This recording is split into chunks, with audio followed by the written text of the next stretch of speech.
Bom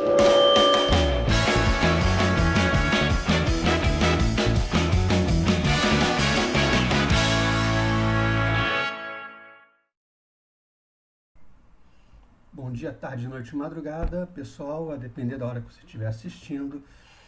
A seguir nós vamos ter aqui o bate-papo com o Diogo Fontana, tá, da editora Danúbio. Eu só peço um pouco de paciência porque a transmissão do Diogo não estava muito legal, não sei se é dele ou a minha, acho que é dele. Então caiu em alguns momentos, ficou um pouquinho truncada, mas persista um pouquinho porque vale a pena e não foi tão grande assim o problema, só para dar esse aviso, tá? Porque aqui a coisa ainda é um tanto caseira, então persistam, por favor. E quem puder, compartilha, curte, dá like, mas compartilha, recomenda para os seus amigos, para quem você puder, que ajuda demais, tá bom? Então é isso, aproveitem aí a entrevista do Diogo Fontana. Bom dia, tarde, noite, madrugada, pessoal, a dependendo do horário que você tiver aí. Selmocast de volta agora com o Diogo Fontana, editor da editora Danúbio, para a gente saber, né, falar um pouco sobre, tirar curiosidade sobre o que faz mais ou menos o editor, o que precisa para ser um editor, por que eles são pesadelo de muitos autores, esse tipo de coisa. Cara, bom dia, boa tarde aí, bem-vindo, valeu mesmo por ter aceitado. Eu já vi, há muitos anos atrás, eu vi como se fosse uma carta no Globo. Era uma carta de assim, pública, né? Um era do autor para o editor, e outro acho que era do editor para o autor. E eu lembro que o autor reclamava, você não publica meu texto, não sei o quê. Você, né, eu tenho que mandar, você não responde quando eu te procuro. O autor, ele é difícil, né? Porque o autor, ele tá sempre, ele reclama muito de não conseguir, né, ter o texto publicado, que é muita gente querendo publicar um livro. Toda hora tem alguém e você tem que ter meio que um medidor ali do que é bom, o que não é isso? Cara, primeiro, obrigado por ter convidado para a gente conversar. Obrigado mesmo. E vamos lá. Sim, tudo isso é culpa do Gutenberg, né? Ele deixou a impressão mais barata, o papel barato, e depois de 500 anos para cá, todo mundo acha que pode escrever. E de 150 anos para cá, acho que todo mundo mesmo acha que pode escrever. Tem aquele ditado meio bobo de que todo homem tem que plantar uma árvore, ter um filho e escrever um livro. Imaginou se todo mundo escrevesse um livro, que horror que ia ser. Ainda bem que não é todo mundo que cumpre isso. Mas, de fato, quase todo mundo acha que tem que escrever um livro. Aí fica enchendo o saco de um monte de editora, um monte de lugar aí para publicar, mandando um monte de texto ruim. Mas tem texto bom também. Eu, percebendo que ia ser muito difícil de ser publicado, eu montei uma editora e fiquei numa situação ambígua, de propósito. Eu sou editor e sou romancista também. Eu montei a editora também para abrir espaço para mim mesmo. Então, é uma espécie de autopublicação que eu expandi. Eu pensei, um dia eu vou abrir uma editora, porque um dia eu quero escrever romances e eu sei como é difícil ser publicado no Brasil se você não fizer parte de determinada patotinha. E como eu não faço parte dessa determinada patotinha, eu não vou ter espaço nenhum, então eu não vou perder 1 ano, 2 anos da minha vida escrevendo um romance para daí mandar lá para fulano de tal, na Companhia das Letras ou na Record, eu não sei aonde, e não receber nenhuma resposta nunca, jamais. Ficar numa espera eterna, assim, sem resposta. Então, sabendo disso, eu já montei uma editora. Mas, por obrigação, noblesse oblige, né, eu decidi que essa editora ia também publicar autores nacionais contemporâneos para abrir espaço, porque eu percebo, por experiência minha, que o que mais desencoraja o pessoal a escrever no Brasil é justamente essa perspectiva de não ser publicado e não ser lido. Então eu quis resolver esses dois problemas, o meu e de outras pessoas aí da minha geração que eventualmente estivessem nessa mesma situação, e eu sei que são muitas. Então, não foi exatamente isso que você perguntou, mas era isso que eu tinha para comentar. Não, sim. O editor, ele não faz só publicar, né? Ele dá uma mexida, ele também sugere umas alterações na história. Sim. Esse personagem aqui não tá aí legal. Essa figura eu acho que quase não tem mais no Brasil. Que realmente, pelo menos na área de literatura. Eu vou falar do que a gente pode pegar como termômetro aí o que sai no Jabuti. que vai para os finalistas do Jabuti, aquela porcariada toda. Se aquilo ali tem trabalho de editor, fecha todas as editoras, então. É melhor acreditar que aquilo ali só passa por um trabalho de revisão, porque assim, tão ruins, beiram o impublicável, mesmo assim eles são publicados, são elogiados e são premiados. E tem Mas alguém que supostamente edita esses textos, é que melhora esses textos, ou seja, se alguém melhorou esses textos, eles eram ainda piores. Né?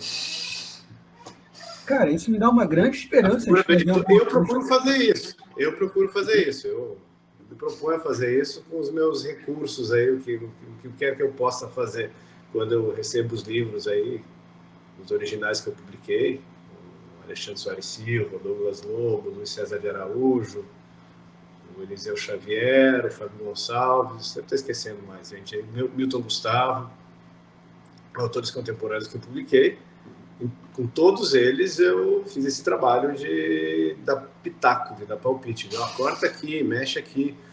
Com alguns, a gente chegou, inclusive, foi muito legal, que a tecnologia hoje dá, a gente fazia a chamada de vídeo, abria o arquivo no Google Drive ao vivo ali e ia mexendo no texto junto. Ó, vamos ler essa primeira página aqui, esse teu capítulo, e vamos mexer, olha aqui, ó, isso aqui está arranhando o ouvido, vamos trocar essa palavra. Então a gente fazia várias chamadas de vídeo, eu fiz com alguns autores isso e foi muito bacana. Com outros eu acabei não fazendo, mas com alguns eu fiz. É legal isso, né? E aí você faz, mas você tem uma equipe que trabalha com você na Danúbio, porque eu suponho que tenha muita gente querendo mandar original, ó, publica meu livro, esse meu livro é legal, esse, e você não vai conseguir ler todos os originais. Então, a Danúbio é que nem o Flaubert, quando perguntaram para ele quem que era Madame Bovary, ele respondeu Madame Bovary c'est moi. A Danúbio c'est moi. Eu não tenho equipe nenhuma, eu tenho freelancers, tenho só freelancers, não tenho um funcionário, graças a Deus não tenho que assinar carteira, não tenho seletista, me livro disso. O que acontece é que tem um formulário de pesquisa ali desculpa, tem um formulário de pesquisa, de envio de material no contato lá no site, que já tem as instruções para receber o original. E recebo bastante coisa, recebo alguma coisinha assim. Antes recebia mais, quando eu tenho alguma visibilidade de alguma entrevista, alguma coisa, recebe mais. Quando eu fui no Senso em Comum, lá com o Flávio, com o Carlos de Freitas, aí recebi uma enxurrada. Acho que eu recebi 70 e-mails numa semana. Mas normalmente é picotado, é pouquinho, assim. Dá para absorver. Só que tinha um cara que treinava categoria de base do Curitiba, que ele dizia que você percebia o craque pelo jeito de amarrar a chuteira. Eu não preciso ler 300 páginas se eu percebo que as 3 primeiras são muito ruins. Então dá para filtrar. Sim. A maioria é leitura inspecionável. Eu bato o olho e vejo, às vezes, pela sinopse do título. Já, isso aqui é uma porcaria, o cara não sabe o que está fazendo. Aí a gente vai até dar aquela, por caridade, aquela olhadinha um pouquinho maior, adianta o arquivo, joga lá para frente, acha mais um monte de frase mal escrita e já descarta. Agora, quando eu percebo de bater o olho, leio o primeiro parágrafo, leio o segundo parágrafo, opa, isso aqui tem alguma coisa, aí eu começo a prestar atenção. Senão, já jogo fora rapidinho. Aí fica fácil. Senão, tá louco. Senão eu ia ter que receber, assim, eu tinha que ser redimido de muitas penas do purgatório se eu tivesse que ler todos esses livros inteiros. Sim, isso, com certeza. Então você já tem uma noção quando começa a ver o texto. E está vindo muita coisa ruim, assim, o pessoal está escrevendo pior ultimamente? Eu não posso comparar porque eu estou nesse negócio há 10 anos, então não tenho um arco de tempo suficiente. Eu acho que o pessoal está escrevendo muito mal há muito tempo no Brasil. Eu falo no Brasil porque você vê em língua portuguesa de Portugal, isso não parece acontecer. É só você olhar, sei lá, mídia social, o jeito que os portugueses escrevem na internet e o jeito que os brasileiros escrevem na internet, para ver que aqui a tragédia é muito maior. E nós fazemos parte dessa tragédia. Eu também não tive uma formação escolar decente e fui aprendendo as coisas assim a trancos e barrancos, fui aprendendo a escrever, ainda estou, e fui aprendendo a ser editor e ainda estou, no improviso, do jeito que dá, me virando. Nós não temos mais uma tradição, ela foi rompida.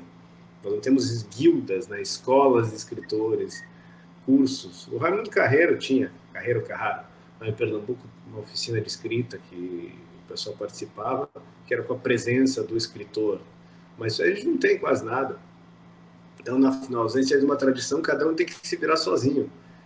E as pessoas são muito sozinhas também na hora de avaliar, de mandar para alguém avaliar o que escreve. O sujeito escreve alguma coisa, ele vai mostrar para a mãe dele, para a namorada, para o amigo de colégio. E o pessoal, às vezes, é muito ignorante, vai achar qualquer coisa linda e maravilhosa. Então o cara fica sem termômetro. Então é muito importante que haja, nem que seja virtualmente, um convívio de escritores ou de aspirantes a escritores para que eles possam tocar figurinha e se ler mutuamente, sem ficar batendo a mão nas costas uns dos outros, mas para falar, isso aqui tá ruim, isso aqui tá bom. Eu tenho alguns amigos de confiança para quem eu mando os textos, e são pessoas que às vezes participam da Danúbio, como revisor, até como co-editor, até como editor. Alguns outros escritores, que, por exemplo, o Fábio Gonçalves, volta e meia, ele, quando é uma coisa mais literária, eu corro para ele, ó, me ajuda aqui, isso aqui você é bom. Tem alguns outros, o Fausto Machado Timo, que é um revisor, um grande amigo meu. Os 2 livros que eu publiquei do Alexandre Soares Silva, foi ele que fez a revisão, e a revisão dele não foi assim só aquela revisão padrão, essa vírgula tá errada, isso aqui tem erro de digitação, não, ele deu alguns pitacos assim, estilísticos, porque ele é um sujeito que tem cultura literária, então ajudou também, acaba sendo uma espécie de editor assistente. Então, é assim que eu acabo trabalhando. O Fábio Gonçalves, ele está aqui, inclusive, né? Ele foi um dos entrevistados, não sei se você já viu. Não vi, não sabia, legal. E ele e o Alexandre, a Danúbio tem ele e o Alexandre, e eu acabei lendo os 2 livros do Alexandre pela Danúbio, são muito legais, eu gostei bastante. O Homem que Lia os Próprios Pensamentos é muito divertido. E vai sair mais um. Hoje mesmo eu estava mexendo no texto um pouco ali, fazendo uma revisão. O 3º romance pela Danúbio, do Alexandre, vai ser o Férico Luar no Copacabana Palace. Tá divertidíssimo, eu já li metade, pretendo terminar até o Natal para entregar para ele aprovar ou rejeitar as sugestões. Vai ser uma... O Alexandre está escrevendo bastante, graças a Deus ele está escrevendo mais ou menos um livro por ano. Agora ele emendou, parou de espaçar tanto. Copacabana Palace é um lugar já que eu conheço melhor, né? Que eu moro aqui, então já é um cenário que eu tô habituado. Vou me localizar melhor. O outro, São Paulo, eu gostei, né? O Totolino, mas eu não sabia muito bem onde é que, não tinha noção dos lugares, de distância que ele estava.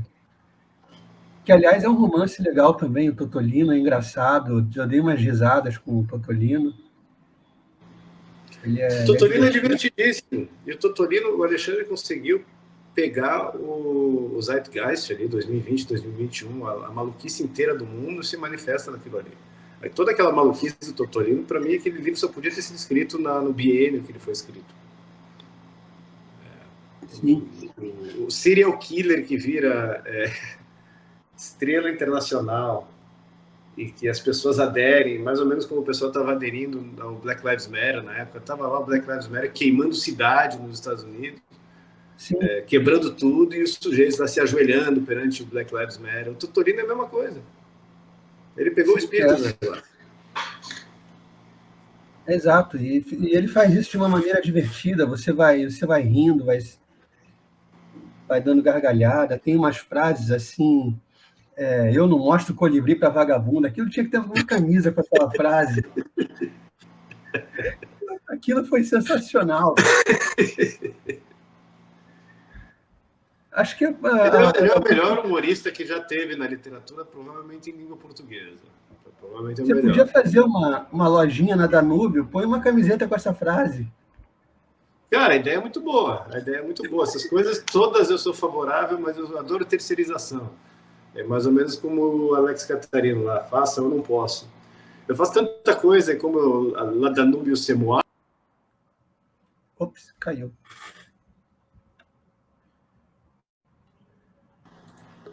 Caiu, voltei. Voltou.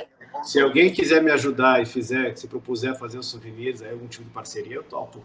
Caneca, camiseta, estou disposto. Eu posso fazer sim. E agora, além do Alexandre, tem muita novidade vindo para a Danúbio para o próximo ano? Olha, o ano que vem eu quero que seja o ano dessa literatura brasileira que eu chamo de literatura dissidente, que é a nossa. Porque vai sair um livro do Alexandre, vai sair um novo romance do Fábio Gonçalves, vai sair um novo romance do Milton Gustavo, do Douglas Lobo. Eu vou lançar pelo menos uns 2 ou 3 estreantes de contos, um deles o Matheus Araújo, que tem uma conta bem movimentada no Instagram, ele é um pernambucano que mora em Curitiba, que fala bastante de literatura, dá aula de literatura, ele fez a oficina do Raimundo Carraro, é um cara que leva muito a sério e tem talento. E tem mais um romance meu para sair também. Tem o Daniel Emer, que é um baiano que mora aqui em Santa Catarina, que escreve muitíssimo bem, que vai lançar o romance dele de estreia. Então acho que dá para sair pelo menos uns 7 ou 8 livros dele. O Thiago Amorim também, contos. Contos ou romance, não lembro. Ele mandou um original também, vou publicar ano que vem. Então a ideia é que saia 7, 8 ou talvez mais livros de literatura brasileira contemporânea pelo Danúbio ano que vem. Vai ser um ano bem produtivo. Espero que consiga repercutir alguma coisa. E outro plano que eu tenho para o ano que vem, tomara que dê certo, é fazer um fórum literário em Curitiba, chamar os escritores de ficção da Danúbio, colocar todo mundo num hotel lá e fazer um dia inteiro de bate-papo, palestra. Se der certo, fazer isso aí anualmente. Como se fosse uma Flip de Curitiba, né? Só que dessa vez com uma tarrafa literária, que tem em Santos também. Começar pequenininho e depois vamos vendo como é que funciona o negócio. Entendi. Então vai sair bastante gente aí, vai sair pelo menos 7, 8. É bastante, que bom. E aí, quando você recebe, você confecciona mesmo o livro, a arte, tudo, né?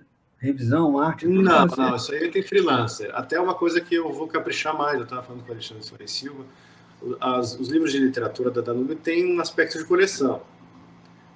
Muitas editoras internacionais consagradas na área de literatura têm isso. A Gallimard francesa, a Anagrama da Espanha e diversas outras, às vezes passam décadas com o mesmo design das obras de ficção, para que o leitor se acostume e acaba virando uma espécie de aval. Quando o sujeito vê aquela capa, aquele formato, aquele estilo ali daquela editora, mesmo que ele não conheça o escritor, ele já se predispõe a prestar atenção. Então, eu vou manter esse espírito de ter uma identidade própria, uma coleção, mas eu quero caprichar um pouco mais, dar uma melhorada nas capas das obras de ficção. Já estou com algumas ideias, já tenho design, inclusive. Fazendo uma evolução natural, orgânica do que já foi feito, sem mudar radicalmente, mas só dar uma repaginada.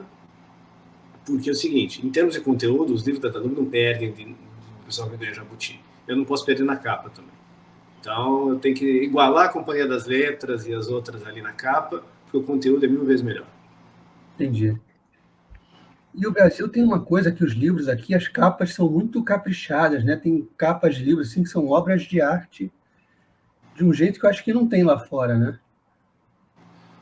Olha, não parei para pensar, você falando agora, mas talvez seja verdade. Realmente tem um apreço, um apuro bem grande por isso. E você tem algumas editoras, você vê algumas editoras americanas que são umas capas meio padrão, assim, não tem muita criatividade, assim, muito trabalho em cima. Eu sempre fiz uma coisa assim também, meio padrãozona, assim, simples, né? Nunca gastei tempo e atenção. Achei que as capas têm que ser só ok, elas não precisam ser espetaculares, maravilhosas. Se der para fazer, ok, mas isso sempre foi secundário para mim. Mas agora eu vou dar uma ajustada nisso, que nem eu falei, repetindo, não quero ficar atrás. Então, empatar isso aí, empatar na frivolidade, empatar na embalagem, porque o recheio é melhor.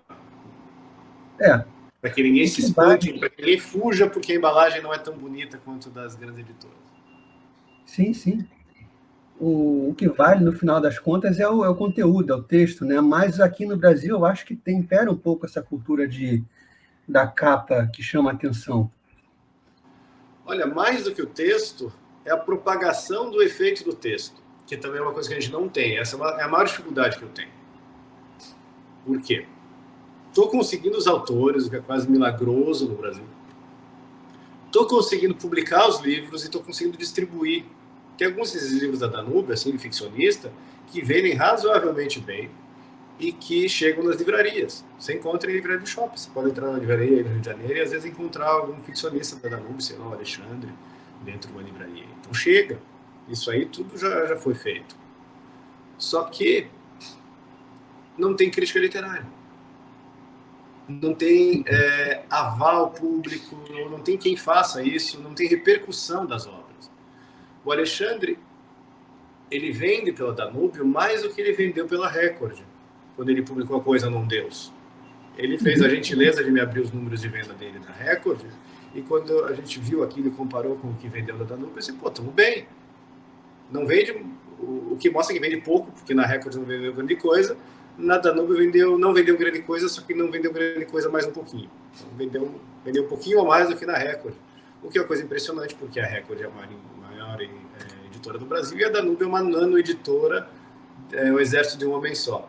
Então, a gente está conseguindo chegar num grupo de leitores que é um grupo qualificado, é um grupo intelectualmente ativo, são pessoas que leem dezenas de livros, que têm interesse, que às vezes têm um bom gosto literário, só que o que está faltando é repercussão. Por exemplo, a gente não tem um sistema de talk shows. O Itamar Vieira ou Braulio Bessa, aquele repentista lá que vivia no programa da Fátima Bernardes, esses caras lançam um livro, ou qualquer outra estrelinha, lançam um livro, eles vão no Bial, no programa de rádio não sei da onde, no programa da TV Cultura não sei da onde, e sai no Rascunho, sai na CUT, sai na Piauí, sai na 424, 451, não lembro o nome daquela revista que tem, e gera uma repercussão que ajuda a vender mais e ajuda a ter também feedback, crítica literária. O Itamar Vieira, por exemplo, foi criticado em algumas desses suplementos que ainda existem e ficou putinho da vida, xingando todo mundo de racista e fazendo chilique de prima dona. Eu vi. Mas por que isso aconteceu? Porque existe crítica literária em cima dessas obras. As que saíram da Danúbio não tem.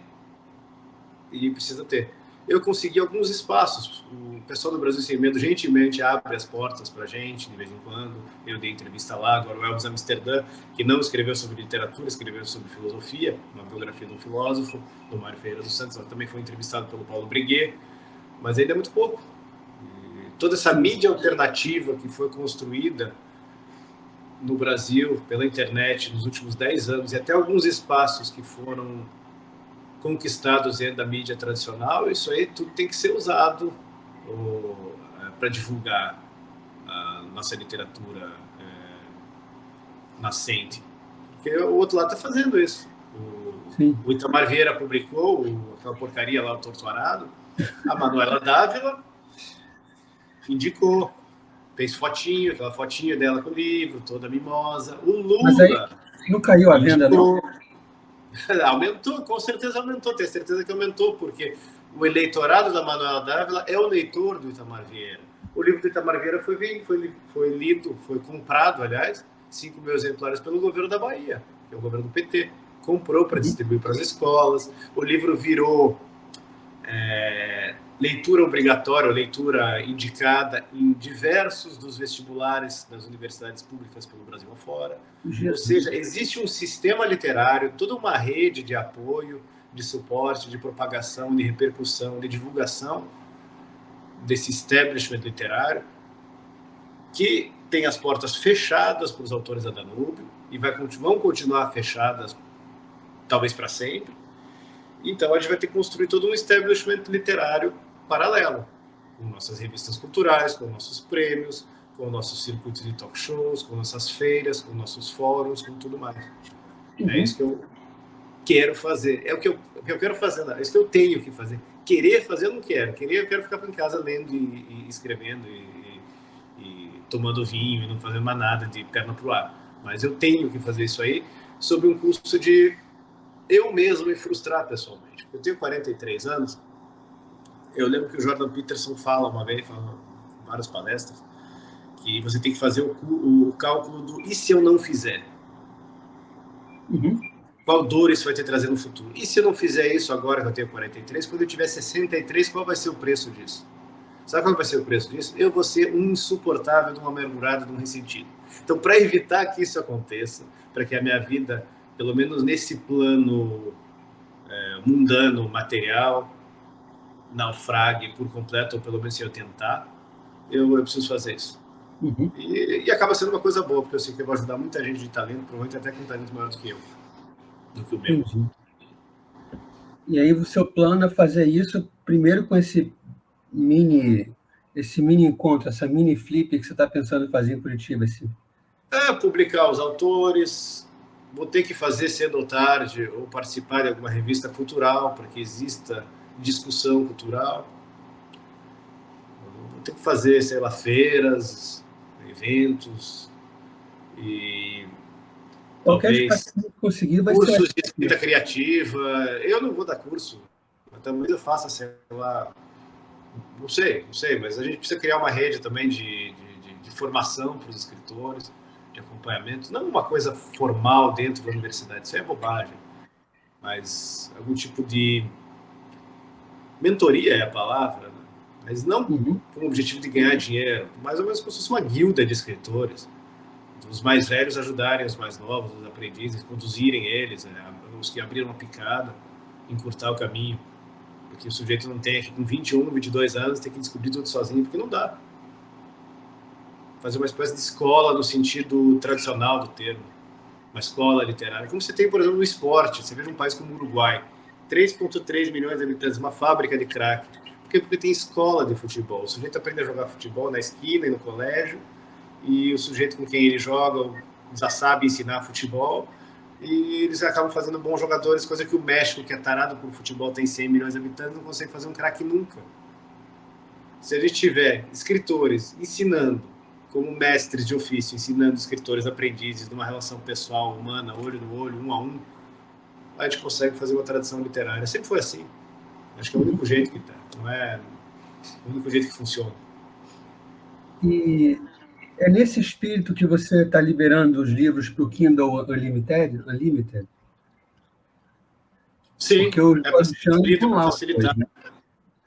O preço mais barato possível e vamos propagar isso aí. A gente precisa de leitores. Precisa de leitores. Aliás, eu falei que não tem debate cultural, debate literário, repercussão. O mundo está tão maluco que a repercussão que tem é na área de comentários da Amazon, área de avaliações da Amazon. É. O melhor termômetro que eu tenho para as obras literárias publicadas na Danúbio são os comentários da Amazon, comentários de leigos. Tem muita bobagem e às vezes tem algumas coisas inteligentes ali escritas. Mas por quê? Porque não tem outro locus, não tem uma revista, não tem um suplemento cultural, não tem nada, não tem nem, sei lá, um bom canal de YouTube que faça isso, um bom podcast que faça isso. Não precisava ser por escrito, podia ser, sei lá, em formato de mídia digital, eu falei podcast, não sei o quê. Então, tomara que a tua iniciativa dê certo aqui e ganhe esse vulto que a gente necessita. A gente parar de falar, É, inclusive, em circuitos fechados e falar para mais gente. Você tem alguns é, youtubers que fazem isso, né? Youtubers literários, a Tatiana Feltrin e tal, mas esse pessoal acaba sendo aquela coisa mais pop, até mais rasteira, no geral. Não estou falando dela direito, porque eu não conheço direito, mas no geral tem todo um circuito literário de youtubers que é voltado para fantasia, terror, literatura fantástica, literatura uhum. erótica, e tem até vendagem grande de livro. A gente tem que fazer algo parecido aí para a nossa literatura pretensiosa, digamos assim. A literatura erótica, infelizmente, está sendo um problema. Eu falei isso no último episódio aqui, no penúltimo, com o Diogo Bugues. Está sendo um problema porque quando você clica no Kindle para procurar, por exemplo, aventura histórica, né, ficção histórica, os primeiros livros são tipo aventura histórica erótica, pornô. É o que está Isso sendo aí sempre mostrado. existiu, só que era uma prateleira na banca de revista. É. Se voltar 25 anos ou 30 anos o tempo, era aqueles romances melados para donas de casa entediadas, cheios de sacanagem, daquela mulher gordinha que estava lá fazendo polenta e sonhando com um amante que ela nunca teria.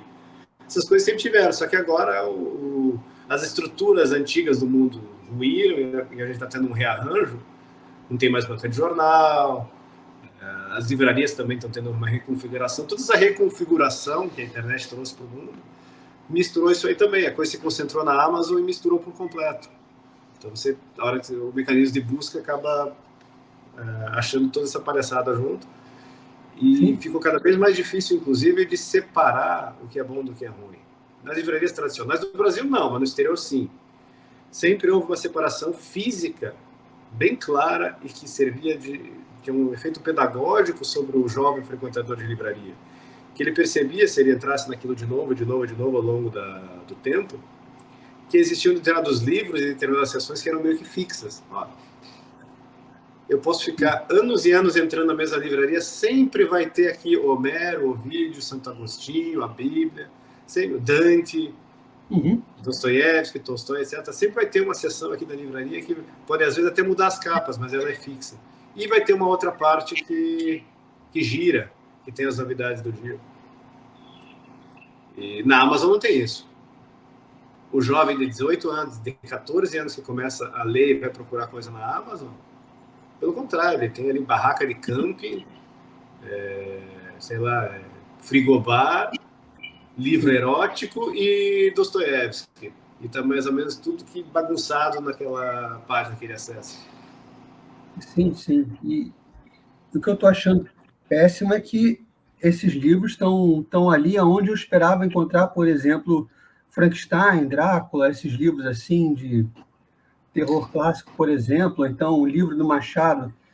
Aí você vai procurar livro do Machado, tem lá uma coisa, o mafioso, não sei o quê, É que a sabe? Amazon não tem livreiro, a Amazon não tem curadoria.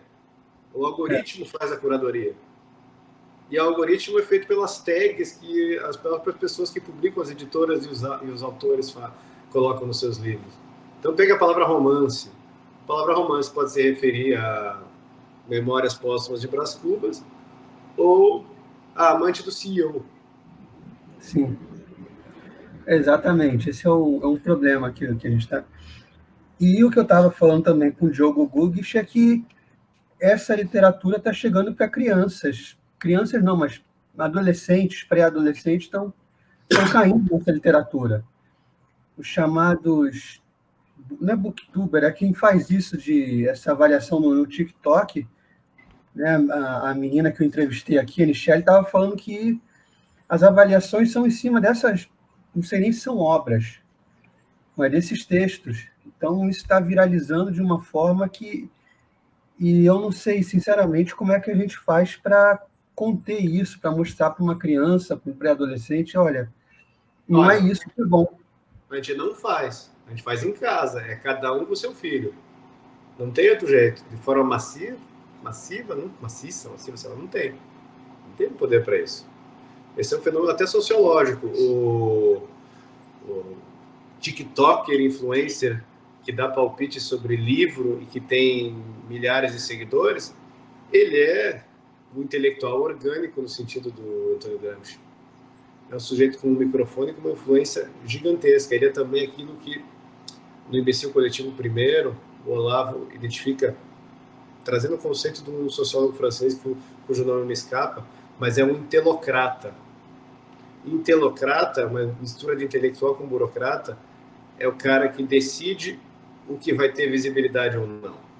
Por exemplo, o diretor do programa do Luciano Huck, que decide que quem vai cantar ao vivo é o MC Serginho e não o intérprete do Reco Tavares, às 4 horas da tarde, no domingo, na Globo, esse sujeito tem um poder muito grande e esse poder é o poder do intelocrata. Esses youtubers ou tiktokers, eles também exercem o poder do intelocrata. Quando eles abrem a câmera e dizem para a molecada: esse livro aqui você tem que ler, isso aqui é bom, ele está fazendo exatamente a mesma coisa, mesmo que ele não tenha a menor consciência disso. Mas esse é o mundo em que a gente está, essa é a bagunça aí. Não vai dar para consertar de modo abrangente, mas a gente tem que fazer pelo menos as nossas estruturas, nem que sejam modestas, iniciais, para que em círculos concêntricos e com a graça de Deus a gente consiga atrair pessoas para que elas cheguem nas nossas produções culturais e bebam água mais fresca. Entendi. É verdade. Então, e eu entrei no site da Nuvem agora, um pouco antes de entrar aqui, eu achei muito legal, mas daí já não é você que faz, né? Você tem um webmaster, alguém assim. Eu gostei Sim, quando eu digo a bastante. Danúbio sou eu, no sentido que eu não tenho funcionário, mas eu tenho freelancers. Quem faz o site, faz Ah, as tá, coisas é tá. o webmaster, o contrato, pago. Não, tá louco, Ficou né? bem Não dá. legal, Eu tá? ia ser o Didi Mocó no Trapalhões e o Rei do Futebol, lá, quando ele bate o escanteio, corre pra área, cabeceia e faz o gol. Aí não dá. Tá bem legal a apresentação, os autores. Você está lançando Deus Oculto no Canto do Corner agora, né?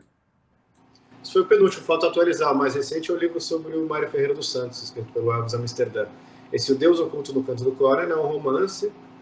O próprio autor chama de romance de entretenimento, mas ele tem valor literário, e não é pouco. É do Milton Gustavo, um escritor pernambucano que mora no Piauí. E é muito bacana porque fala de esporte e tem uma coisa meio thriller que é bem incomum na nossa literatura. É um boxeador que vai lutar nos Estados Unidos, se passa nos anos 90, é narrado em primeira pessoa pelo treinador dele, é bem legal, é bem legal. E bem escrito.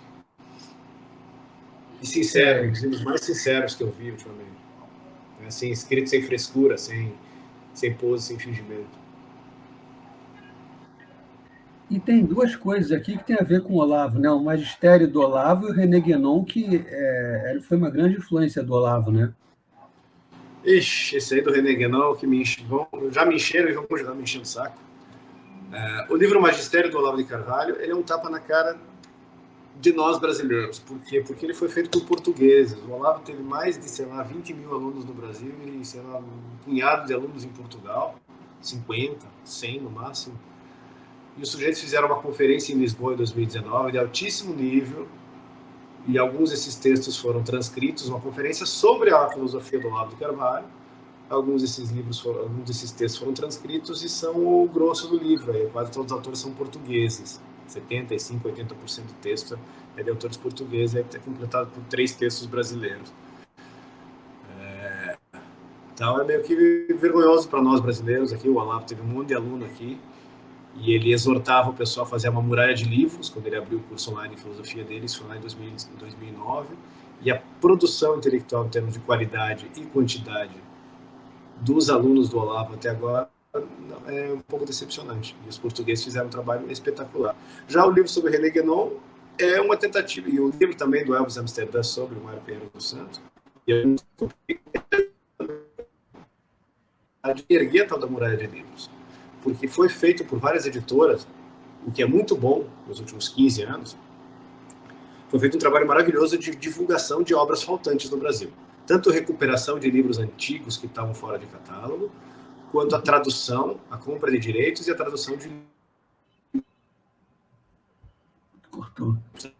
Então, nós temos um mercado editorial que o sujeito encontra Dalrymple, Roger Scruton, ou encontra Gustavo Corsão, e nisso a gente está melhor até que em muitos países do mundo.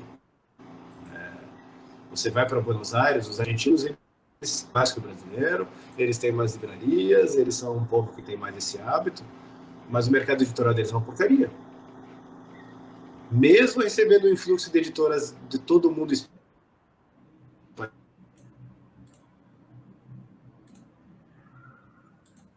Tá cortando.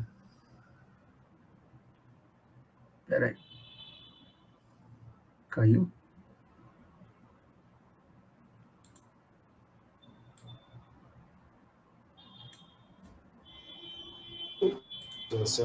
Caiu. Voltou? Continua falando. Vou continuar Não, falando aqui. deu uma, Você estava ouvindo? Não, agora estou. Não, deu uma cortada aqui. Ficou um tempo Tá. sem Você conseguir estava falando ouvir. que hoje em dia no Brasil nós temos realmente uma boa variedade editorial que nós não tínhamos há 10 anos e muito menos há 20 anos. Isso aqui era um deserto, melhorou muito. Só que ainda falta a produção original. Então eu publiquei o livro do Vitor Bruno sobre René Guénon justamente para estimular para que haja essa discussão. Publiquei o livro do René Guénon, tem muita gente que não devia ter publicado, o livro ele fala isso e fala aquilo, então escreva outro livro e refuta que eu publico, pô. Essa é a ideia. O debate cultural, guerra cultural, se dá por meios culturais. E para você fazer guerra cultural, você tem que primeiro ter cultura e segundo usar os meios culturais, que eles são cursos, palestras, conferências, revistas culturais, artigos, ensaios, mas sobretudo livros, não só ensaios ou tratados, mas também peças de teatro e poemas e romances e novelas, etc. É isso que eu estou me propondo a fazer. A pessoa faça um negócio bem feito lá e eu publico. Tô dando espaço e a distribuição. E espero que mais gente proporcione a repercussão. O livro do Elvis saiu agora, sobre Mário Ferreira dos Santos, depois de... O Mário Ferreira dos Santos morreu em 68, está aqui 55 anos. Depois de 55 anos, fora o livrinho que o Olavo escreveu, que saiu pela Vida Editorial, é o primeiro livro sobre Mário Ferreira dos Santos do Brasil em 55 anos. Entendi. Uma palhaçada, né? Então é isso que eu estou querendo corrigir modestamente em pequena escala, para pelo menos a gente ter aquilo que o Olavo mencionava, que era a muralha de livros. Então eu estou fazendo pelo menos uma muretinha, uma cerquinha. Mas já estou muito orgulhoso dela. O que você pode falar, primeiro, A Exemplar Família Itamar Hauptmann, que é o primeiro livro que aparece aqui, de Itamar Hauptmann. O que você pode falar desse livro aqui? Esse é o meu livro de estreia. Eu não queria encher o saco das pessoas, porque ninguém me conhece, então eu escrevi um livro curto. Era para ser um conto, virou uma novelinha. É uma novelinha bem curta, acho que ela tem 27 mil palavras. Se tivesse diagramado com menos generosidade, esse livro ia ter umas 90 páginas. O pessoal lê em 2 horas, 3 horas. Ele é bem curtinho. Tem um estilo balzaquiano proposital, uma espécie de estudo de costumes, em Curitiba, que é onde eu passei a maior parte da minha vida, nasci e me criei. E é um livro que retrata um período, uma época, que passa em 2016, na época do impeachment. E ele tem, ao mesmo tempo, uma narrativa que é permeada de ironia, porque os personagens são irônicos no sentido que o Northrop Frye e o Aristóteles não. Eles são personagens abaixo da sua circunstância, que não entendem o que está acontecendo. Então a ironia do narrador onisciente é quase que inevitável. Mas eu segurei mesmo para não ser sarcástico, para não ser corrosivo, para não ser negativo. Tem uma tentativa de olhar compassivo, mesmo sobre pessoas que fazem parte do espectro político que eu abomino. No caso dos protagonistas ali, a família protagonista. Então, é essa a ideia do primeiro livrinho. O segundo já é mais ambicioso. Eu publiquei em 2022, Se Houvesse um Homem Justo na Cidade. Aí já é mais um romance mesmo, uma novela, um livro maior, tem mais páginas, narrado em primeira pessoa, tem uma linguagem mais apurada, mais bem tratada. O primeiro eu acho que está bem escrito, o segundo está mais, assim, até pretencioso, um pouquinho até demais. Foi mais no detalhe na hora eu vou segurar um pouco mais. Mas está coerente com a narrativa do personagem. E o segundo livro, ele trata de temas assim mais... temas maiores. Eu acho que eu olhei mais para cima. O Elton Mesquita escreve a orelha do livro, né? E ele pegou bem o espírito da coisa. Tá lá.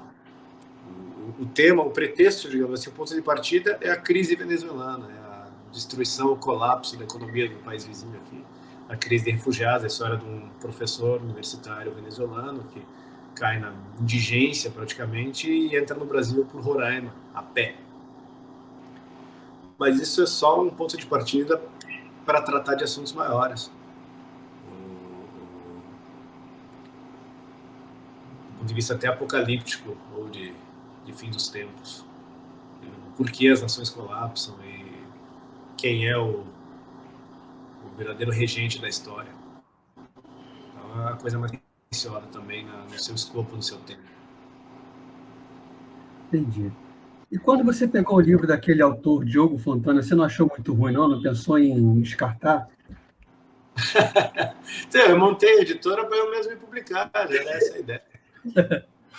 Agora, eu busco um espelho, né? Eu busco alguém que mostre os defeitos. No caso, antes de publicar, eu tenho esses autores de confiança, esses amigos, alguns são escritores, outros não, para quem eu mostro os originais e que dão aquela ajudada prévia. Entendi. Não, é verdade. Eu só quis dar uma... Tá indo bem.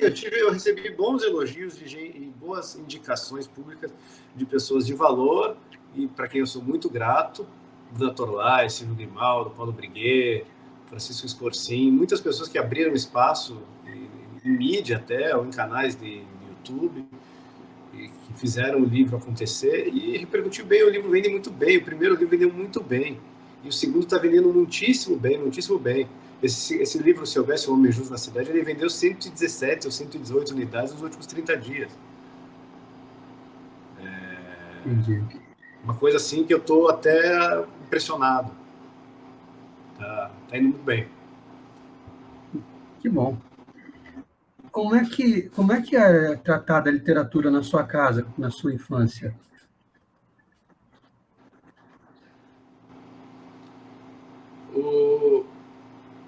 Eu sou de uma família que tem livros em casa. Os meus pais não são particularmente leitores, mas os meus dois avós e as avós, em graus variados, eram. E a tradição familiar mais longínqua era. Eu tenho livros do meu bisavô e do meu tataravô. Eu tenho livros de avô, avó, bisavó, tataravô. Eu tenho livros do meu tataravô que veio da Itália. Livros do século XIX que estão guardados. Então, livro tinha em casa. E exemplo, a minha avó, que era jornalista, e do meu avô também era jornalista, a parte materna também. O meu avô tinha uma biblioteca bacana em casa, na casa dele, em Curitiba, no Jardim Social. E eu lembro, por exemplo, quando eu tinha 8 anos, passou uma minissérie na Globo chamada Desejo, em que o Tarcísio Meira fazia papel de Euclides da Cunha.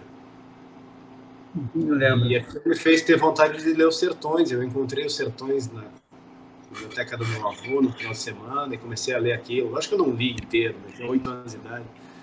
Mas aquilo ali me despertou. E eu acabei virando um leitor de Agatha Christie. O primeiro livro que eu li, livro mesmo, sem ser quadrinho, que eu já li Asterix, essas coisas, o primeiro livro que eu li foi com 8 anos também, foi Morte no Nilo, da Agatha Christie.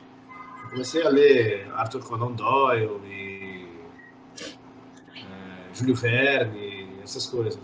Na adolescência li um pouquinho, assim, mas foi depois dos 20 e poucos que eu retomei. Na adolescência eu lia, mas eu era frequentador de livraria, daí eu começava a ler porcaria, que é o que você entra em livraria, é o que você compra. Aí, sei lá, li Marcelo Gleiser, li Inteligência Emocional, Dalai Lama, o que mais que tinha nos anos 90? Carl Sagan. Eu li muitas dessas porcarias, mas também li algumas coisas que, como tava, comprei o Serionada do João Paul Sartre uma vez, quando eu tinha 16 anos, não entendi bulhufas, eu acho que não li inteiro. Daí tinha uns livros da coleção Os Pensadores, Nietzsche, outras coisas, assim, Aristóteles também não entendia nada. Mas pelo menos consegui ler, na minha adolescência, alguma coisinha assim, Gabriel Garcia Marques, Mário Vargas Llosa, agora não lembro mais, mas o que tinha, assim, que eu encontrava em livraria, então era uma coisa bem esporádica. Isso foi acelerar depois dos 20, principalmente depois dos 30, eu tô com 43. Mas depois dos 20 eu comecei a levar mais a sério, e depois dos 29, 30, ali eu tô no retorno de Saturno, aí eu encontrei a vocação mesmo, que é para as artes, para a literatura, e resolvi que ia ter que mergulhar nisso aí para valer, e para ele perder tempo com outras coisas, e aí comecei a ter uma formação de leitor mais abrangente e mais séria, comecei a ler bastante. E sempre gostei de idioma, eu estudei muitos idiomas desde cedo, eu pedia, quando eu tinha 7 anos, eu pedi para os meus pais para estudar inglês.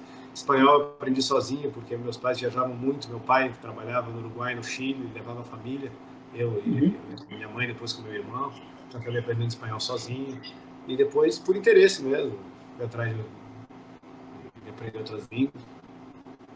E sempre gostei muito de viajar, isso me ajudou muito na abertura do imaginário, o pessoal fica muito na formação do imaginário a partir dos livros, viajar da forma imaginária também, se você não for frívolo, se não for só para o outlet comprar polo da Ralph Lauren em Miami, viajar pode ajudar muito. Sim, e você sabendo, aprendendo idiomas, seu universo literário acaba expandindo automaticamente, né? Você vai ter acesso a mais obras, mais coisas. Ah, Cortou. você sabe francês, você entra lá nas editoras francesas, e nos suplementos literários franceses, e nos jornais Sim. franceses, e vê filmes franceses, e você tem um universo todo que aqui na província não existe, mesmo para qualquer outra língua. Eu estou limitado pelo português, né? Assim, eu sei inglês, mas pegar um livro em inglês aí já é um desafio para mim, já não consigo, não me garanto. Cara, corre atrás disso aí então, porque Porque vale a me pena, né? atrapalha. Atrapalha. Eu não consigo imaginar como eu seria, o que eu seria. Quer dizer, consigo. Mas eu vejo que é bom que eu não tenha ficado monoglota. Fez muito bem, fez muito bem. Não para nós brasileiro é tão babaca às vezes que o conhecer outros idiomas é sinal de primeiro que impossível, acho que saber falar outra língua quer dizer que é inteligente. Não, saber falar outra língua é uma habilidade humana que às vezes só qualquer pessoa de inteligência mediana, principalmente se tem contato na infância, consegue. Não tem nada de Sim, extraordinário. Está cheio de países pequenos da Europa que é muito comum pessoas falarem duas, três línguas e nem por isso eles são a nova Atenas. Melhorzinho que a gente são, mas nem por isso são. Então não é um grande mérito intelectual saber outras línguas. É uma coisa instrumental. No Brasil, a babaquice que o pessoal vê como fim. Eu lembro de um vídeo ridículo do ministro Barroso, do Supremo, que ele gravou em várias línguas para falar da situação das eleições do Brasil, do sistema eleitoral brasileiro. Na hora que o sujeito está gravando aquilo ali em francês, você lê nos olhos do sujeito uma vaidade, assim, vejam como eu sou gostoso, eu falo francês. Isso é tão ridículo, isso é tão caipira, isso é tão provinciano. Então não é aprender idioma para esse fim de se pavonear, mas realmente para ter acesso ao negócio. Não é, inglês, não é idioma de turista, é para ler mesmo, para ler as obras, nem que seja para se informar em outra língua, isso aí vale muito a pena. Então, eu exorto todo mundo. Aliás, essa é uma das limitações que às vezes eu percebo nos escritores que me procuram, principalmente nos mais jovens, que é uma atrofia imaginativa. Tem muita gente que tem talento, começa a escrever, mas tem pouca bagagem literária, porque também eu estou problema no Brasil. No Brasil, tem o nível de incultura geral é tanto que uma pessoa que lê meia dúzia de livros já se destaca do seu meio familiar e social, mas não percebe o quanto aquilo é absolutamente insuficiente. Então eu recebo às vezes originais de pessoas que leem, sei lá, 30 romances na vida dela, 35, 20. entendi. Tem que ler 500, tem que ler 2000, tem que ler 1000 escritores. Para Tem que começar, pegar lá a história da literatura ocidental do Otto Maria Carpo e pegar aquilo ali como um modelo a ser seguido e tentar ler todos aqueles 8.000 autores, nem que você tenha 10 vidas para fazer isso. Então eu percebo que o pessoal às vezes tem pouca cultura literária e pouca experiência de vida, sabe? Provincianismo. Aí é lógico que tem uma frase do Peter Drucker. Peter Drucker é um guru da administração, dos cursos de administração, que ele falava assim: não existe organização maior do que a cabeça do seu dono. Eu adapto essa frase e digo: não existe escritor maior do que a sua própria biblioteca. Não tem como. uhum. Eu percebo que o pessoal às vezes lê pouco, abre pouco a imaginação, o pessoal lê pouco de outros assuntos também. Eu vejo às vezes um certo filistinismo, um desinteresse por artes, por escultura, por pintura, por música, Sim, por arquitetura, por história. Sem isso, cara, não dá, vai ser sempre ruinzinho, meia boca, pequeno. Eu procuro suprir isso aí. Sei que tem muita coisa, quanto mais eu vou amadurecendo, mais eu vejo como eu já fui soberbo de achar que eu era um gostosão. Hoje em dia eu já percebo meus limites com mais clareza, mas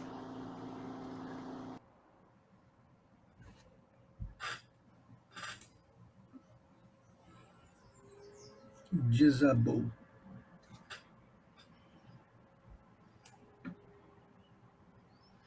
Mas a minha conexão tá boa.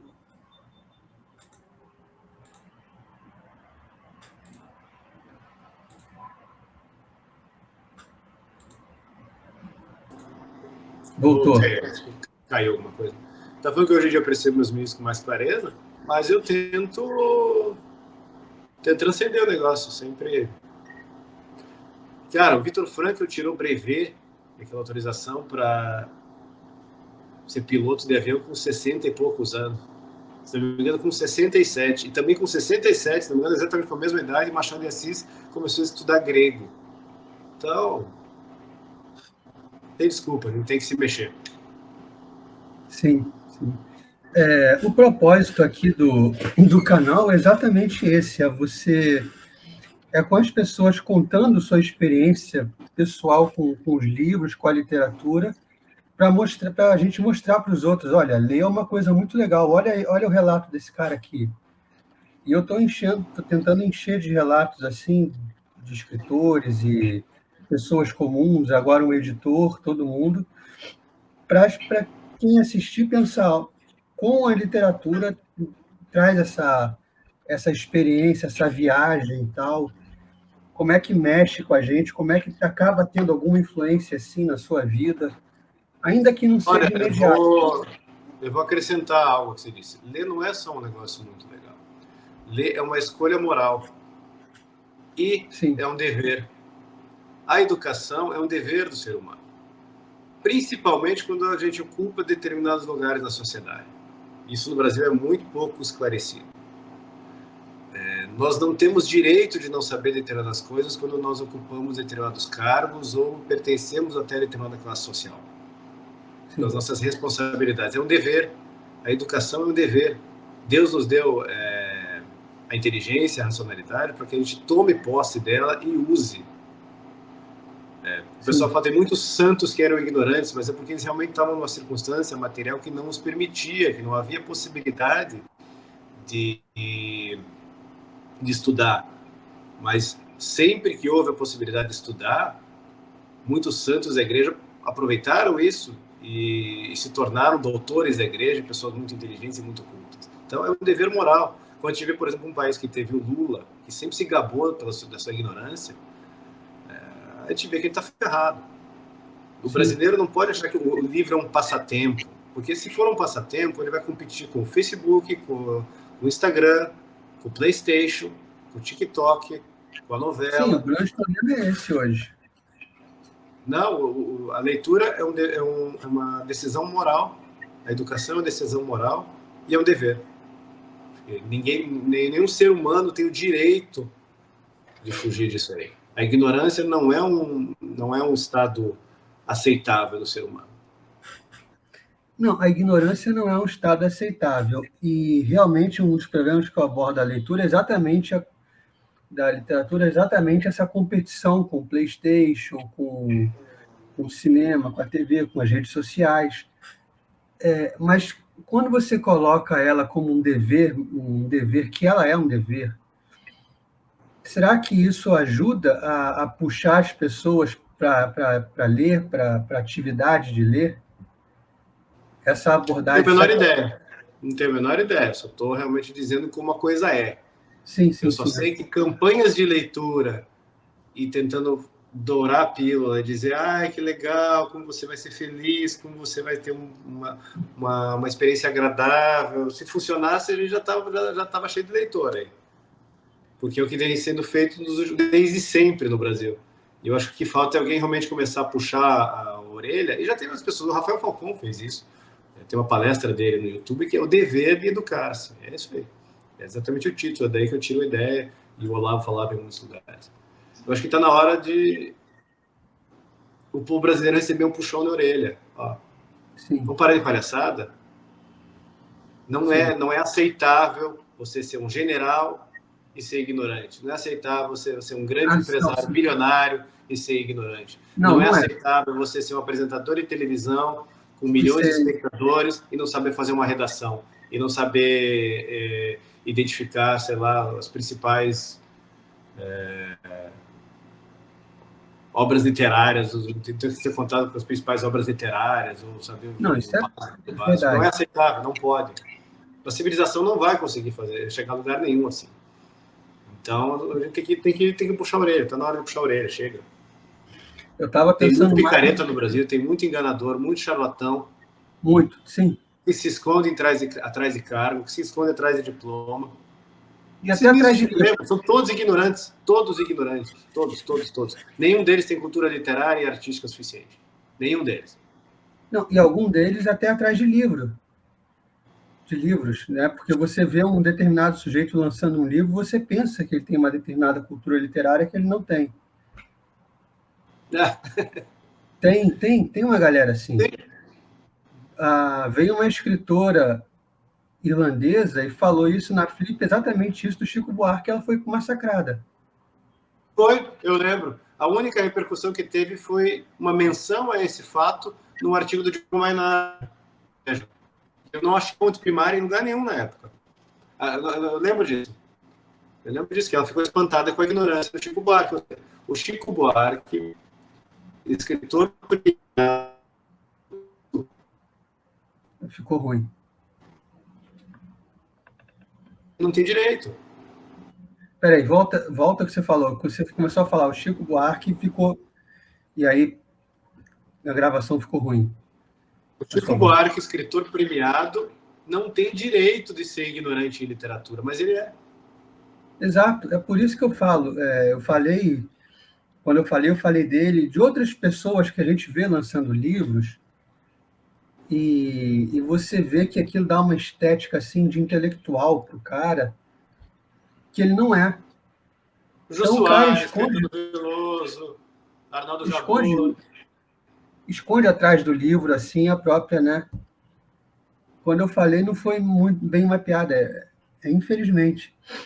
Mas quando eu falo nessa coisa do objetivo ser mostrar a literatura como uma experiência agradável, eu não estou falando desses alvos que você apresentou, que são um general, um apresentador de televisão.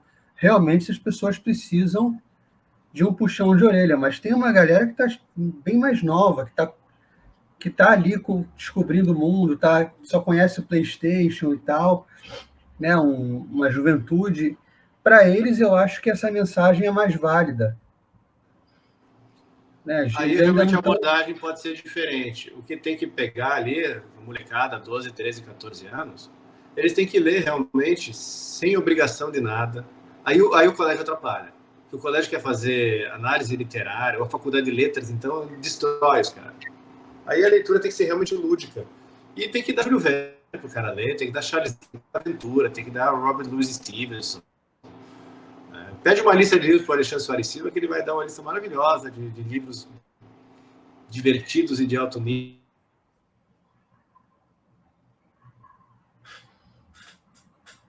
Cortou. Vou guardar aqui.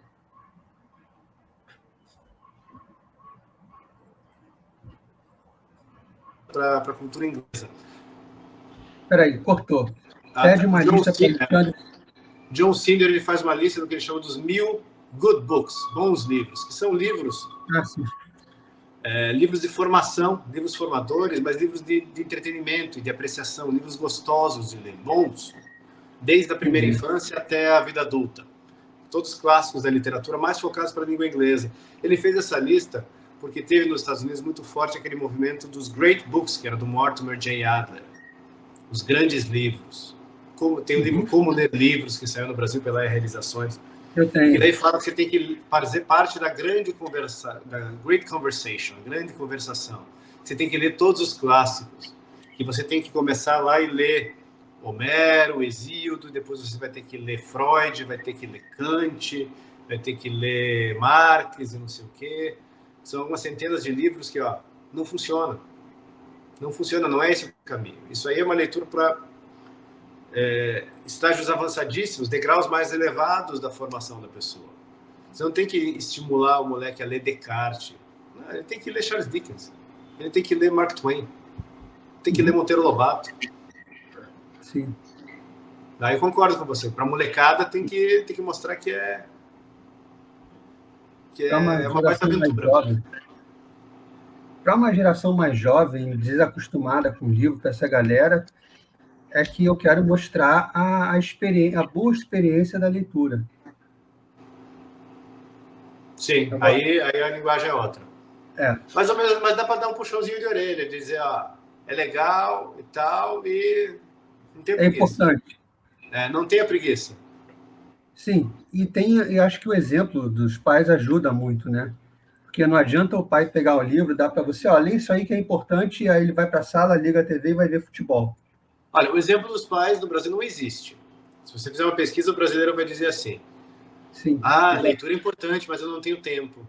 Não é que ele vai dizer, ele disse. Saiu uma pesquisa da Câmara Brasileira do Livro faz uns 15 dias que os brasileiros, mentirosos, caras de pau, disseram assim, leitura é muito importante, eu gostaria de ler, mas eu não leio porque o livro é caro ou porque eu não tenho tempo. Aqui, ó, tem livro por R$2 no sebo, e o sujeito passa 4 horas por dia no Instagram, papo furado, mentira, conversa pra boi dormir.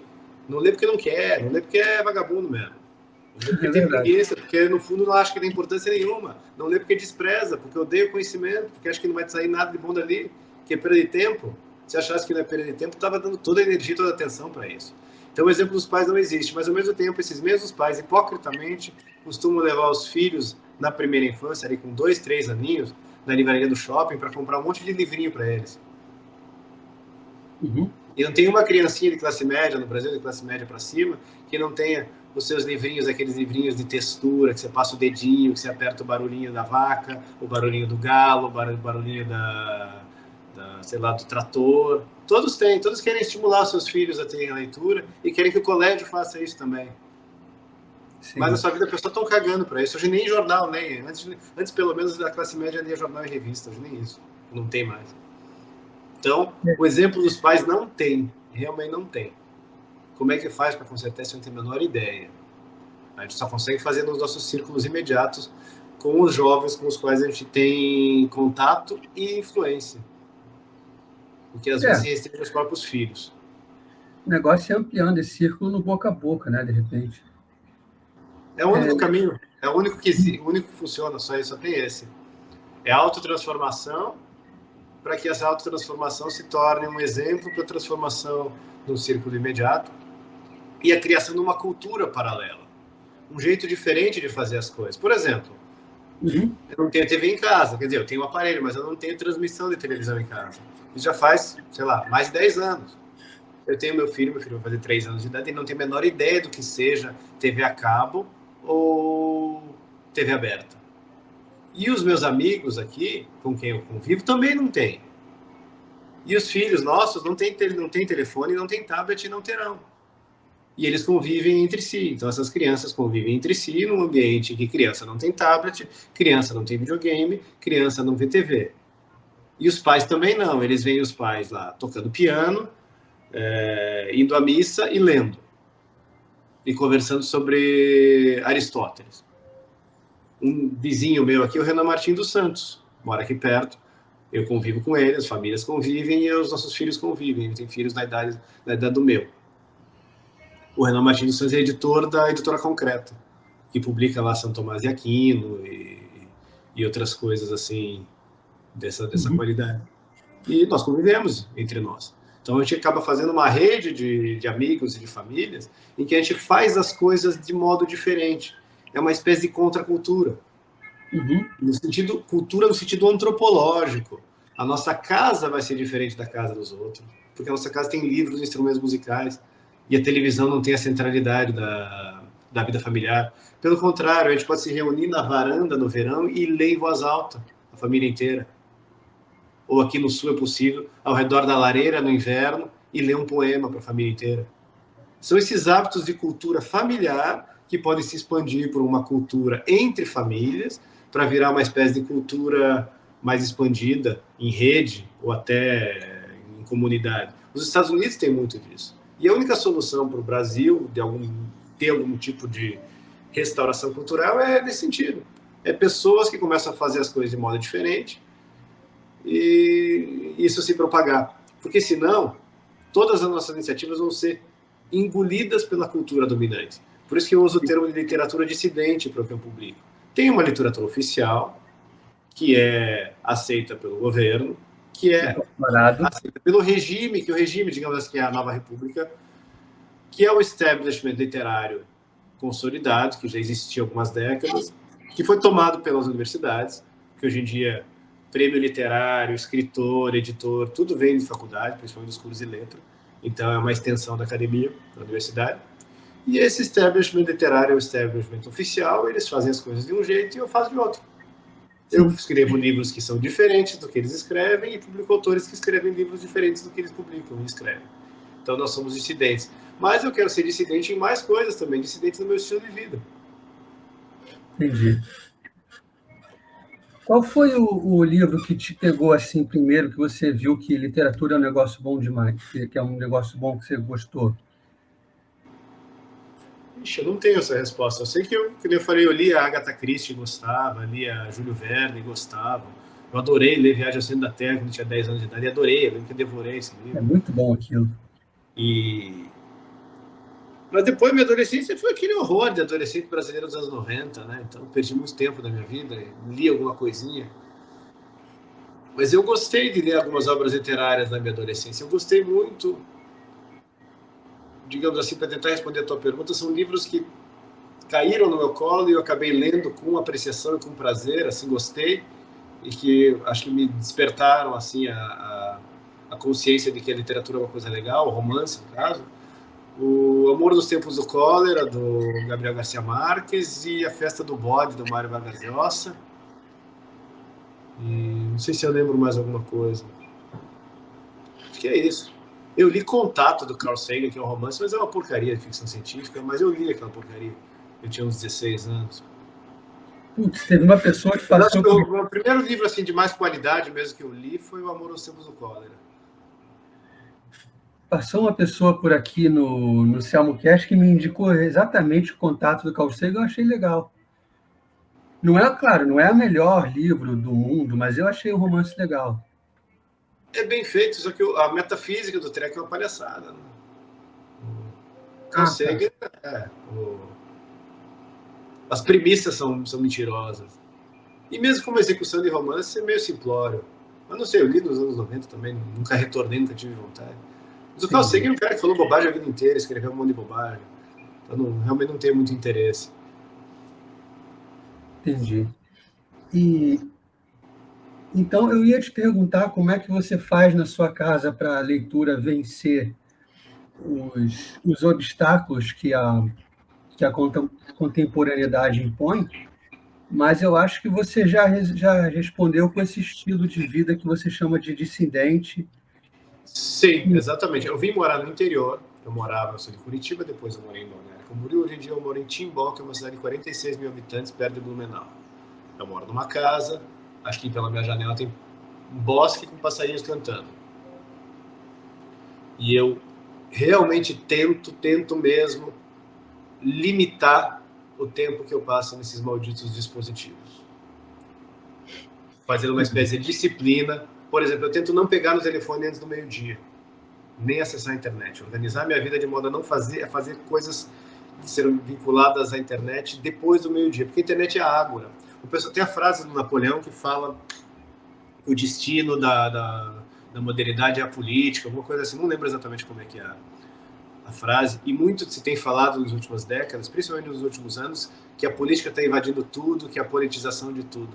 Aí o pessoal enxerga isso como a partidarização de tudo, como uma sociedade polarizada em que as pessoas estão muito de um partido no outro. Mas não é isso a politização completa da sociedade.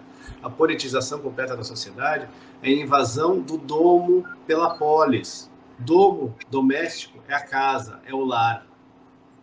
O lar sendo cada vez mais invadido, estuprado pela ágora, pela polis, pela política que entra na nossa vida doméstica o tempo inteiro, principalmente por meio dos dispositivos. A gente não tem mais respiro. A gente está às 2 horas da manhã, abre o celular e descobre, sei lá, que soltaram uma bomba na puta que pariu. E aquilo ali entrou na nossa casa. Algumas gerações anteriores, essa notícia ia chegar no jornal do dia seguinte, ou no plantão da Globo. Agora não, agora está chegando na nossa casa o tempo inteiro. Ou seja, a polis, a discussão pública, a ágora, a vida política, entra na nossa vida demais. E eu estou tentando criar um ambiente em que isso não seja onipresente. Porque eu tenho uma vida doméstica e também uma vida intelectual, vida de oração, vida de leitura, vida de trabalho em casa, vida familiar, e eu possa escolher a hora que eu vou apertar o botãozinho e ter acesso a essa maluquice toda vai entrar em mim e vai me agitar, porque me agita, a hora que eu abro o WhatsApp, aquela conversa sem fim, Antigamente você pegava o telefone, dava tchau para a pessoa, acabou. Hoje em dia você conversa com a pessoa, aquela conversa não tem fim. Então você sempre fica com aquela coisa na cabeça de que você precisa acessar aquilo ali para ver uma resposta, ou para ver se alguém comentou algo não sei aonde. É claro que isso foi feito para viciar e nos viciou. A gente está pregado nessas negocinhos. Então o desafio é se descolar um pouco disso aí para viver um pouquinho mais da vida real e não no mundo artificial. Eu vim então por um lugar em que eu tenho algum contato com a vida real, que é o contato com a natureza, numa cidade menor, mas ao mesmo tempo eu comprei um sítio numa cidade ainda menor, que é aqui pertinho, que tem 11 mil habitantes, que é um lugar que não pega 3G, não pega internet, não pega telefone, e que lá eu posso realmente ficar um final de semana sem nenhum contato com a polis. Que eu posso realmente desligar por completo, dar um shutdown. Não dá para ficar assim, não é no meu, não estou defendendo o ideal de vida do Amish, não vou ficar fora da polis, mas eu quero ter as duas coisas, eu quero ter o Domus e eu posso, agora eu vou para a Ágora, agora eu vou lá, depois eu volto para casa, como sei lá no tempo que Abraão estava indo atrás da Terra Prometida, eles habitavam em tendas, saiu de Ur na Caldeia, patriarca Abraão, estava lá pastores transhumantes. Ele ia para Sodoma e Gomorra para negociar. E o sobrinho dele, lá, o Ló, morava em Sodoma. Mas ele ia lá, fazia negócio e voltava. Ou o grego, que morava na sua casa, às vezes no campo, na Ática, ia lá para a Ágora, participava da assembleia, levantava o braço, discutia, às vezes até participava de uma votação e depois voltava para o arado dele. É isso que eu estou tentando organizar minha vida desse modo. Entendi. Aí dá tempo para ler muito. Eu estou lendo bastante, estou lendo assim. Eu leio 4, 5 livros ao mesmo tempo e o dia rende, o dia está rendendo. A distração que esse treco nos dá aqui é uma coisa do capeta. Sim. Dispersão de atenção. É verdade. Então, e eu costumo perguntar, acho que você respondeu, um personagem que você se identifique mais. Você tenha se identificado, que você tenha vontade, que você leu e pensou, eu quero ser igual a esse cara. Eu não tenho uma resposta, realmente eu não tenho. Eu nunca me perguntei isso, acho que não entendi. Eu acho que eu nunca li pensando dessa forma também. Nenhum personagem você gostou? Acho que eu sempre quis ser o autor. Eu sempre me identificava com o cara que estava com a fotinho na orelha lá. O autor é o deus da história, né? Então eu acho que eu sou um pouco ambicioso. Né? Porque você... É a melhor posição, que você decide, eu vou tacar um raio nesse cara aqui, agora ele vai morrer. Então... Sempre foi meio demiúrgico, então. Então é a melhor posição de fato. É o que mais me chama a atenção nesse autor, é esse poder, assim, você acaba criando mundo, vidas e tal. Então isso me chama muita atenção. Eu acho fantástico. E é isso. Eu queria agradecer por você ter participado, foi muito legal. A gente fez aqui quase um filme, aqui, 1h17. É bastante. E você está sempre bem-vindo, sempre que você quiser chegar, aparecer, só dar um toque. Nosso objetivo aqui é esse mesmo, é falar com quem gosta de literatura, quem gosta de ler, quem quer mostrar para os outros o benefício da literatura, seja por um puxão de orelha, seja por uma outra abordagem. E é isso. Obrigado, eu agradeço. Foi bem gostoso de conversar. E senti bem à vontade. E vou ajudar a divulgar. Obrigadão. Usar os canais da editora aí, modestamente, o que eu puder, para ajudar a divulgar isso aí. Ajuda o canal também. Né? Obrigadão. A gente está aqui, a gente está precisando crescer, né? Ao contrário dos anões, a gente consegue crescer. A gente só está precisando de uma forcinha. Beleza. Tá bom? Obrigadão, Joe. Me avisa daí quando for ao ar para eu compartilhar. Um abração. Sim. Com certeza. Valeu. Falou. Falou.